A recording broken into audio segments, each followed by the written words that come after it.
Pastdarg'om tumanidagi 68-maktabda sport zal binosi qurilishini nazorat qilishga kelganimizda bir qator kamchiliklar aniqlandi. Jumladan o'sha ramalarda o'rnatib qo'yilishi kerak bo'lgan o'sha qo'shimcha отдельный stерженlar tasdiqlangan loyihada ko'rsatilgandek bajarilmagan. U bo'yicha bajarish majbur bo'lgan yozma ko'rsatmalar berildi.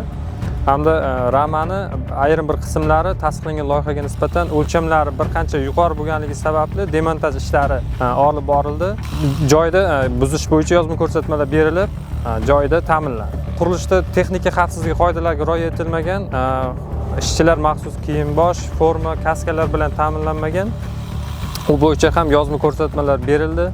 Materiallarni saqlash qoidalariga ham rioya qilinmagan. Bu yerda materiallar usti ochiq holatda, yog'ingarchilik to'g'ridan-to'g'ri kelib tegadigan holatda saqlangan va metall konstruksiyalarda korroziya holatiga chalinish kutilyapti. Shu uchun buni materiallarni saqlash uchun usti yopiq ayvonlar tashkil qilinib, materiallar shu joyda saqlanishi uchun ko'rsatmalar berildi. Shu tartibda nazorat tadbirlari davom etmoqda.